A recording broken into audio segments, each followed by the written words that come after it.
இந்த ஃபுல் மீல்ஸ்லாம் வாங்கும்பொழுது கூட கொஞ்சம் கூட்டு தருவாங்க. கொஞ்சம் இன்னும் கொஞ்சம் வைப்பாங்களா அப்படிங்கிற மாதிரி டேஸ்ட் அந்த அளவுக்கு செம்மையா இருக்கும். அதே மாதிரி நம்மளுடைய வெர்ஷன்ல எப்படி செய்யலான்றத பார்த்துரலாம். இதுக்கு குக்கர்ல கொஞ்சமா கடலை பருப்பு சேர்த்துக்கோங்க. கடலை பருப்பு கிட்டத்தட்ட ஒரு 2 மணி நேரம் தண்ணியில ஊற வச்சு எடுத்திருக்கேன். அப்பதான் சீக்கிரமா வேகும். இது கடலை பருப்பு தான் சேர்க்கணும்னு இல்ல. சிறு பருப்பு சேர்த்து நெறைய பேர் செய்வாங்க. பட் கடலை பருப்பு சேர்த்து பண்ணும்பொழுது ரொம்பவே சூப்பரா இருக்கும்.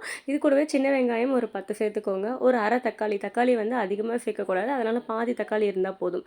2 பச்சை மிளகா சேர்த்துக்கோங்க. காய்கறி எல்லாமே சேர்த்துக்கோங்க. நான் வந்துட்டு இன்றைக்கி சௌசௌ எடுத்திருக்கேன். நிறைய பேருக்கு பெங்களூர் கத்திரிக்காய்ன்னு சொன்னால் தெரியும். சௌசௌவுக்கு பதில் நீங்கள் வந்துட்டு பீர்க்கங்காய் சேர்த்துக்கலாம். இது கூட வந்துட்டு கோஸ் கூட்டும் இதே மாதிரி ரெடி பண்ணலாம்.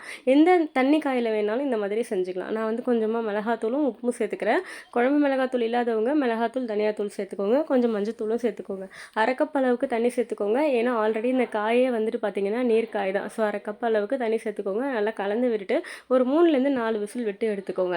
ஓப்பன் பண்ணி பார்க்கும்பொழுது தனித்தனியாக காய் தனியாக இருக்கிற மாதிரி தான் இருக்கும். ஒரு பெரிய மசியல் கரண்டியோ இல்லை ஜல்லி கரண்டியோ வச்சு நல்லா வந்து அழுத்தி விட்டீங்க அப்படின்னா வந்து எல்லாமே நல்லா உடஞ்சி சாஃப்டாகிடும். எல்லாம் நல்லா குழஞ்சி வரும்.